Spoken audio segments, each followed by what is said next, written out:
Hi guys, it's Jess from Honest Fiction, and welcome back to my channel. In today's video, I'm going to be recommending books based on book tropes that you guys sent in.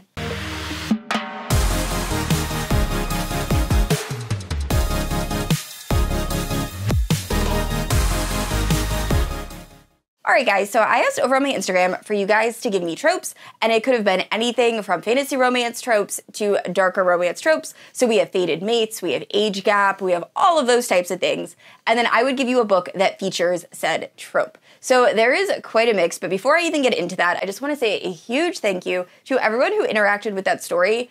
I remember when I first started on BookTube, I would try to do these type of videos, and I would post stories on Instagram, and I would get like 6 responses, and it was really disheartening.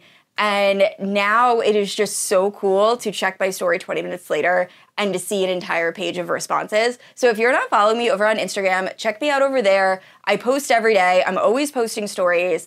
And it's just a really cool way for me to get to know you guys more one-to-one than on YouTube. But anyone who interacts with me on any platform, thank you guys so much. But anyway, I am so excited to talk about these books with you guys. There is a mix of fantasy romance, contemporary romance, and dark romance. And some of your recommendations or what you wanted were very specific. So I had a hard time narrowing it down, but I'm very excited about this video. Now, if you're unfamiliar with my channel, I post new videos every Wednesday and Sunday. If you haven't yet, please like and subscribe. You can also hit that notification bell to be notified whenever I post new bookish content. You can also check out my Instagram, Goodreads, and Patreon, all linked down below. With all that out of the way, let's talk about these books. So starting off, I had a few people request a fantasy romance that featured Who Did This To You? Now this is one of my absolute favorite tropes. I love when this comes up in fantasy romance. Typically this is when the MMC wants to get revenge for something that happened to the FMC, whether she was injured or tortured or something like that. He is just out for revenge. Now, I had such a hard time coming up with fantasy romances that feature this trope, and I know I've read hundreds. First up, I thought of From Blood and Ash, which is one of my favorite fantasy romance / paranormal romances of all time. I am not caught up with the series. I still have to read A Fire in the Flesh. However, the first few books in the From Blood and Ash series are just amazing and what like rekindled my love of reading. So if you are unfamiliar with From Blood and Ash, we are following Poppy, who is known as the Maiden. She is being raised in isolation, getting ready for her ascension. We're not exactly sure what that is. We just know she's lived a very isolated life, only being able to talk to a select number of people, and most of them being part of her personal guard. Well, one day, Poppy decides she wants to have a little fun. She sneaks out to the Red Pearl, which is a tavern, where she has an intimate moment with Hawk, who is the newest member of the Rise Guard. He's extremely attractive. Anyway, she's in disguise, they end up separating, and the next day, Hawk becomes her new personal guard, and it goes from there. But I will say Hawk 100% has those touch her and I will kill you vibes, and there is a part where he sees scars on Poppy, and he's like, who did that to you? I'm gonna kill him. And it goes from there, and I love Hawk so much. So this is actually a Soul of Ash and Blood. It's not the first book. The first book is called From Blood and Ash. This is one of my favorites in the series, though. And another book I thought of was Gleam, which is part of the Plated Prisoner series. Unfortunately, I cannot tell you the character that has the whole who hurt you line in this book because it'll give away spoilers. But if you're unfamiliar with the Plated Prisoner series, it is a very loose King Midas reimagining. We are following Midas. He is in his castle, and like the normal tale, he's able to touch things and turn them to gold. And he has gold touched our main character, RN. And she is this girl that is living in Midas's castle, also kind of in isolation, and all she really cares about is being safe and being subservient to Midas. And all of that changes when she has to leave her cage. And it goes from there, and the growth of the main character throughout this series is so well done, and it is one of my favorite fantasy romance series as well. So you really can't go wrong with either series.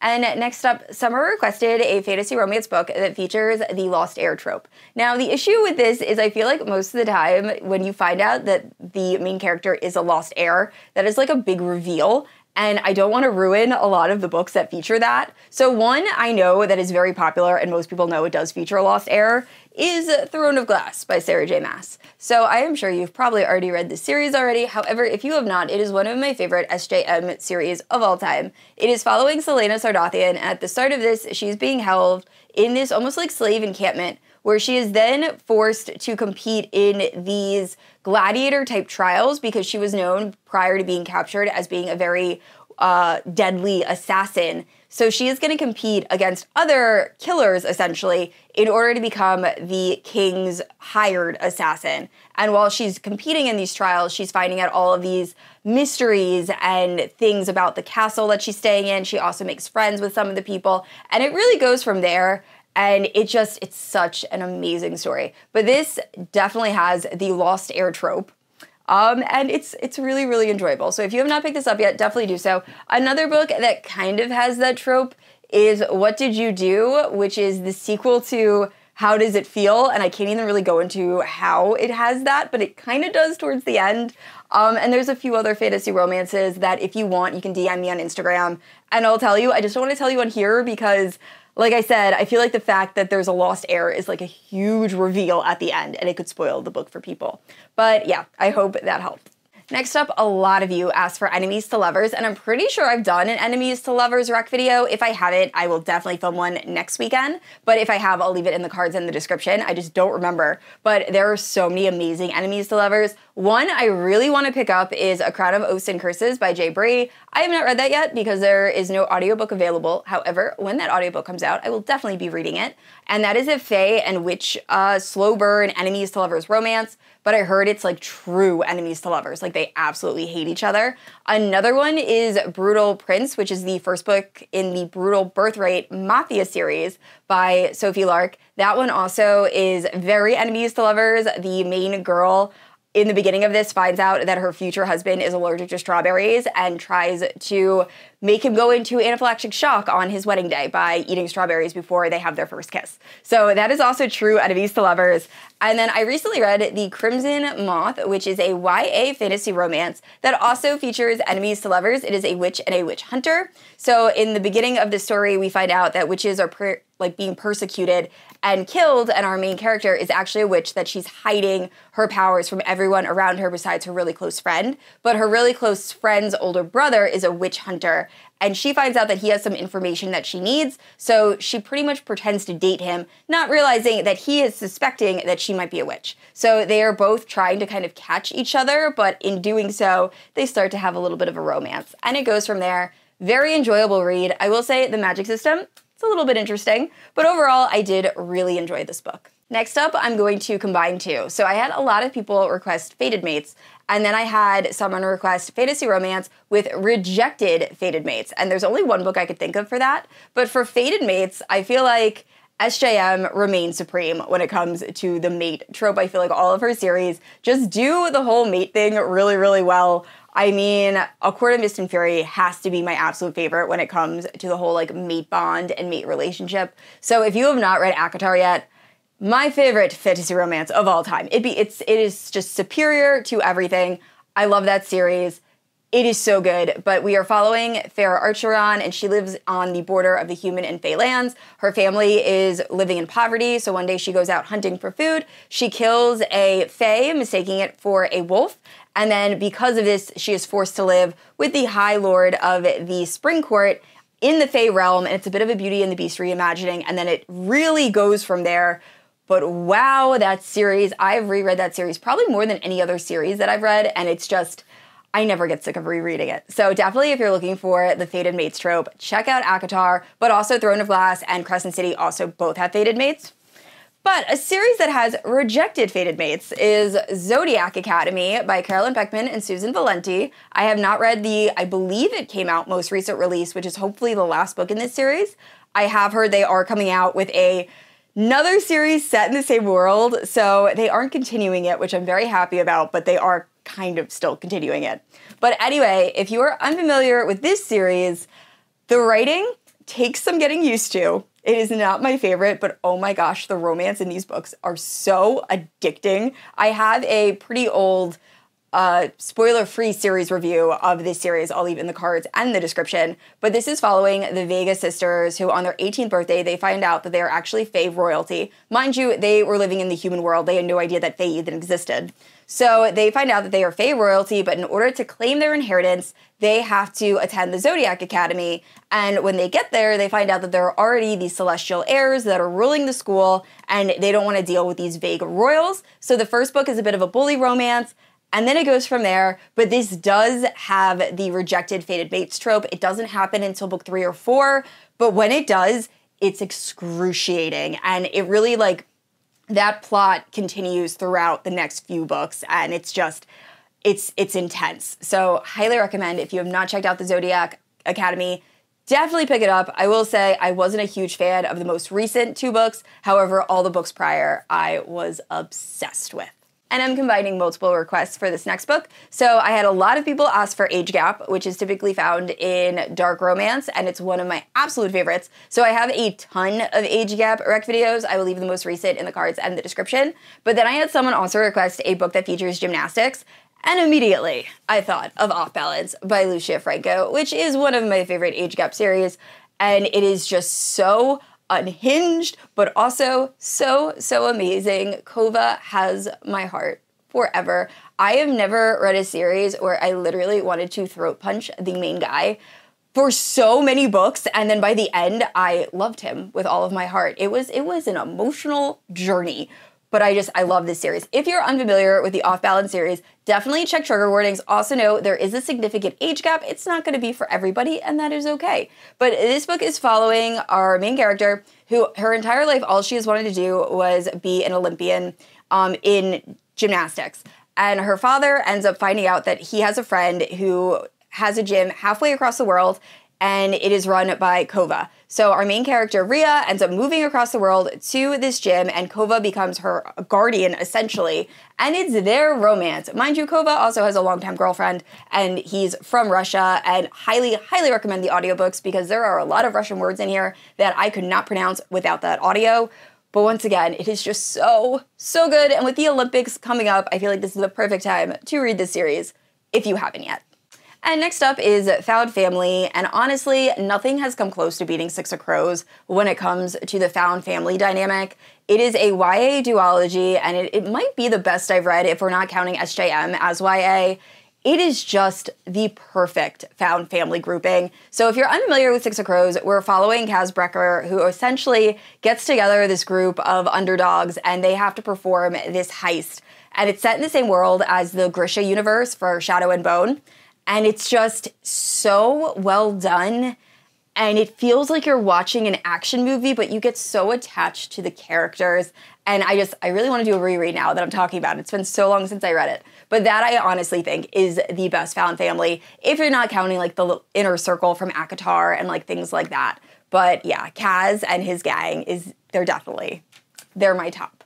And next up, I got a lot of like different ideations of darkest you've read, something super dark, in all caps. So I feel like for dark, I've read a lot, but Lauren Beale, I think, is the winner. Every single Lauren Beale book I have read has made me in some way uncomfortable. Hitched was probably my favorite in that series, but the second book, Along for the Ride, there is some messed up stuff that happens. And the third book, I forget what that one's called out. It's a stalker romance, if you can call it a romance. That was way too far. That was super dark. So yeah, anything by Lauren Beale.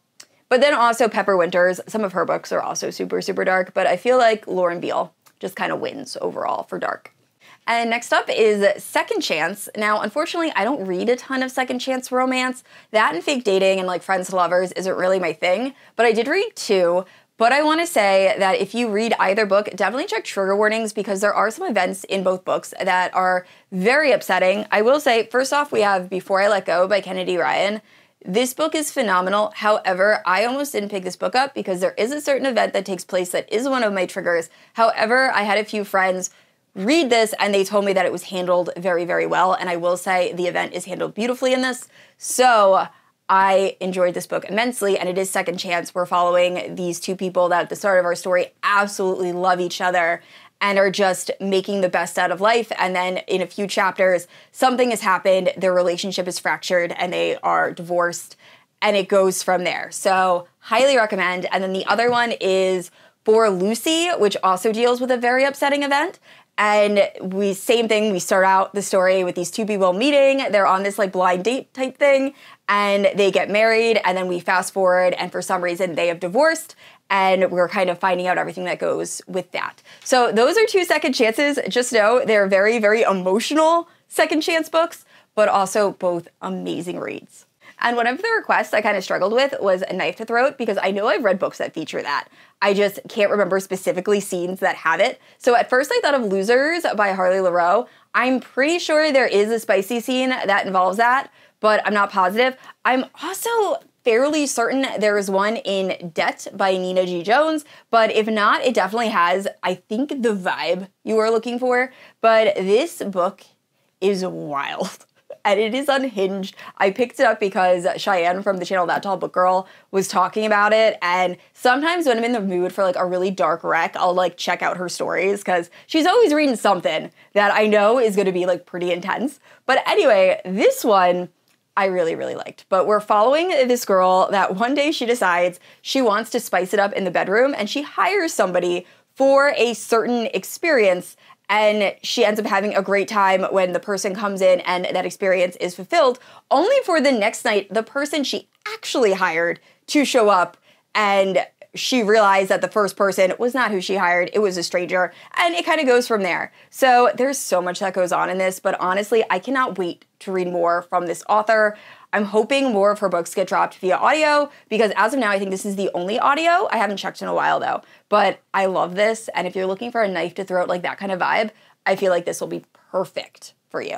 And next up is Why Choose. So admittedly, I haven't read a ton of Why Choose romance this year, despite it being one of my absolute favorite things to read. So I have a decent amount of Why Choose romance rec videos that I'll leave down in the description below. But if you're unfamiliar with Why Choose, it is one woman with multiple partners. It used to be known as reverse harem, but I was able to narrow it down to 2 books. So first up, we have The Bonds That Tie by Jay Bree. This is my favorite fantasy/paranormal Why Choose series.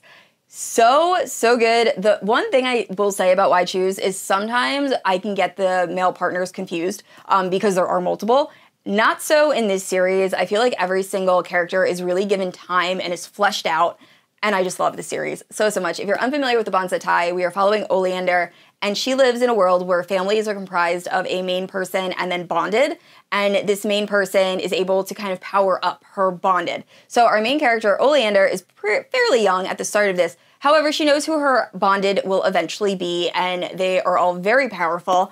And she is driving with her mother and her mother's 2 bonded when there is a car accident, and she ends up being the lone survivor. However, instead of running back to her eventual future bonded, because she knows who they are and she knows she'll be safe there, she ends up fleeing and just like running away. So her bonded spend the next few years trying to find her and bring her back. And when they do, they are very, very upset with her, and it goes from there. So this first book is a bit of a bully romance because her bonded are so upset with Oleander for like abandoning them, and they have no idea why. But as it goes, it's just so emotional and packed with action and spice, and it's really good. If you like Why Choose, please read the series. It's amazing. And another one that I really, really love is Heartless Heathens by Santana Knox. This is a dark dystopian Why Choose. Check all of the trigger warnings. This also probably is Knife to Throat now that I'm thinking about it. But this is kind of a Hunchback of Notre Dame reimagining. It's set in this dystopian world where the church has taken over the government, and our main character named Romina is trapped in this bell tower by Father Frollo, who is the head of this university.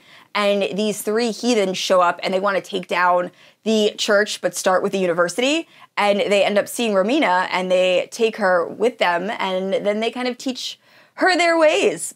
And it goes from there. And it's so good, and it's so spicy, and it's so dark, and I just love it so much. So check trigger warnings, but this is my other favorite Why Choose romance. And next up is Childhood Friends to Lovers, and I was originally going to say that I didn't have a book rec for this because I don't read a ton. However, I realized that Redeeming Six by Chloe Walsh, the 4th book in the Boys of Tommen series, is Childhood Friends to Lovers. And not only that, this is my favorite book I've read so far in 2024. So this is your sign to please read the Boys of Tommen series. The first 4 books are fantastic. They are all 5 stars. They are all so good. I know I've said previously that they're not all 5.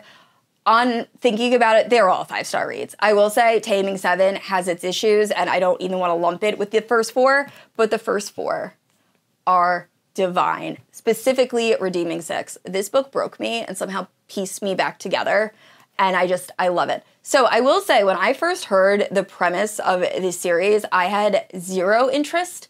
I think it was Tori from Novel Life. She was talking about it in a live show, and she kept saying how emotional it was. And I typically have similar reading taste to Tori, so I wanted to give it a shot. Oh my gosh, I am so happy I did, because I love this series. But it is following, it's a YA series, and although it does deal with very, very mature themes, so maybe not intended for younger readers, although it is in the YA section of Barnes & Noble, and I question that. But anyway, it is following these teenagers that are living in Ireland, and it's really following the first book, Shannon, and she lives with her father, who is an alcoholic, and he is both verbally and physically abusive, and then her mother, who's really just trying to get by, and then her brothers. And she is being bullied relentlessly at home, and her mother eventually says that she's going to go to Toman College in the hopes that she won't be bullied as much. And on her first day at Toman, she ends up being knocked out by Johnny Kavanaugh. He ends up throwing a rugby ball and accidentally knocks her unconscious, and when she wakes up, he is standing over her. And the first 2 books are their romance, Shannon and Johnny, but the second 2 books are Aoife and Joey, and they are the best couple I've ever read about. Aoife is just this strong girl that is like, she's such a good character. And then Joey is dealing with drug addiction, but also he's taking care of his family. And it's such an amazing, amazing series. And I feel like I'm doing a horrible job explaining it. But please, if you haven't read it yet, so good. And the first book, Aoife and Joey were childhood friends. So it does have the childhood friends to lovers trope. Next one, I'm going to combine a few prompts again. I had a few people said the end of the world and then apocalypse. And then I also had someone say the FMC and the MMC both survive. And I wasn't exactly sure what that meant. But I feel like The Last Light by Claire Kent might kind of cover all of those bases. So this is a post-apocalyptic story. We're following this girl that's last family member has passed away after the apocalypse. So she has to travel across the country in order to find the people remaining from her town, because she knew they were leaving. She just couldn't go with them because she was staying with this person that was slowly going to pass away. So while she is traveling, which is very dangerous because she is a woman by herself in a post-apocalyptic society, which is always terrifying, she runs into this guy that used to help her with her car, and he offers to help get her where she needs to go. However, she's kind of leery. Luckily, he ends up kind of following her and saves her, and then she does agree. So it's their story of journeying together. But I will say, this might be one of my favorite post-apocalyptic stories. Mind you, I haven't read many, just because of how real a lot of the situations felt. I actually read this, Jen from the Book Refuge we did a vlog where we both picked books for each other to read, and she recommended this book. And while I was reading it, I was like, there are so many instances of them mentioning like smells and bodily fluids that I feel like I didn't need, but also that honestly would be what people are dealing with. Like if you are a woman who ends up menstruating during the apocalypse, like what are you gonna do? So all of that I thought was just really, really well done. And I read another book by her. I read all of the novellas, I believe the first one being Fall. That also it kind of has that whole post-apocalyptic vibe. We're following this girl that's put into this prison where she has to find a guy to protect her, and it's their romance. And that was also really, really good. So I'm excited to read more from Claire Kent. I'm hoping more of her books come out via audio. I think she said that they will slowly start coming out. So that is an author that is definitely on my radar. And next up, I had a few people request a fantasy romance with arranged marriage, and then another person request a fantasy romance that involves a deal of some kind. So I have 2 books. First up, we have A Heart of Blood and Ashes. This is my favorite forced proximity, like captive fantasy. It is so good. So it's also so underrated. I feel like I don't hear a lot of people talking about it, but it is, like I said, one of my favorites, especially the heroine. But this is following a barbarian like prince, and while he's away at war, he finds out his parents have been killed, so he wants to get revenge. And when he goes to get his revenge, instead of finding the man he wants, he finds the daughter. Now, he is going to kill this girl, woman. However, she is unbelievably bright, and she says, hey, how about we get married, and then we can help each other get our respective thrones. And at first, he's like, whatever, you're my captive, like, I'll marry you, but it's gonna be in name only. and then it kind of goes from there, and they end up really both ending up respecting each other. And I think her name's Ven, but she is supposed to be the daughter of like a warrior class. However, she's seen as very weak because she does have a slight disability, but she is so intelligent that it doesn't even matter, and I love her. So overall, this is one of my favorites. It has that whole like deal component because they are working together to kind of take down her family. Then we have the Hurricane Wars, which started out as Raylo fanfic. I will say it is one of the prettiest books I own, but I do a terrible job of actually explaining the plot. And now that I think about it, this works for Lost Heir. Darn it. So this is another Lost Heir book. I'll say that in the video somewhere. But this is following a girl that she is working for this rebel group that was backing people that had this light ability. Then there's another group of people that have like a darkness ability. They like to fight each other. One day while they're fighting each other, our main character shows that she actually possesses this very strong light ability. The prince of the dark side tries to kill her. Then they end up in this entanglement where they are forced into this whole arranged marriage. So it goes from there. This also has the heir trope. So if you're looking for a fantasy romance that features a forgotten heir, this is it. But overall, I somewhat enjoyed this book. I think I gave it 3.75, but I'm very excited to read this sequel. Next up, someone asked for my favorite Omegaverse, and I feel like they knew I was gonna say Stolen by the Wolves. I will not stop talking about the series. It is so unbelievably good, especially if you like Vikings. Think The Last Kingdom on Netflix. It has that same vibe, but this is a Viking Omegaverse. And honestly, it kind of feels like Omegaverse light because I am fairly new to Omegaverse. I think this is only the 4th or 5th Omegaverse I've read. And while there are terms that are used in this, like I knew what they were, but they're kind of thrown in with like Viking culture, and it's just done so unbelievably well. So if you are new to Omegaverse, I feel like this is a great place to start, and I cannot wait to continue with the series. And next up is love triangles. And I'm gonna be honest, I was laughing while I was going through the responses because I had a lot of people request love triangle, but every single one of you said love triangle, but a real one, or love triangle, but I don't want to know who she's supposed to end up with. So I feel like we're all kind of feeling similar frustration when it comes to love triangles. Now I will say, I don't really have any love triangle book where I feel like you don't know who she should end up with. However, I have two. So one of them is a contemporary military romance that I will never read again because of the amount of emotional damage this book brought upon me. It is Heartbreak Warfare. It is so upsetting, and you know, you might have an idea who she's supposed to end up with, but you're not gonna like it. You're gonna be upset. I was so upset the entire time from first to last page reading this book. It is just a gut punch, but it is probably one of the best love triangles I've ever read. Just check trigger warnings and you're gonna be sad. I know I was so sad. But another really good one that I don't normally consider a love triangle, but it does kind of have one, and you will have no idea who is endgame, is A King So Cold by Ella Fields. So I have pitched this book before. We're following, at the start of our story, this queen who is known by everyone for being merciless and evil, and she is on the brink of war. There's an enemy army that's coming to invade her kingdom, and at the start of this, someone in her castle ends up finding her husband who has absolutely no memory of her or that he's even king, and she doesn't seem surprised by this. So really this first book is like an origin story of finding out how she became the queen that she is, but there's also a bit of a love triangle that I don't hear a lot of people talking about because I know I was shocked at the end of this book. So I feel like this is a good one. If you're looking for a fantasy romance that features a love triangle that's not very obvious, check out A King So Cold. Next up, I had a lot of requests for a slow burn romance, and I immediately thought of Spark of the Everflame, but really this entire series, the Kindred's Curse Saga, this is the slowest of slow burn romances. I've yet to read book 3, Heat of the Everflame. Honestly, I think I might wait until book 4 releases. That way I could read them back to back, just because I've heard mixed things, and that is a chunky book.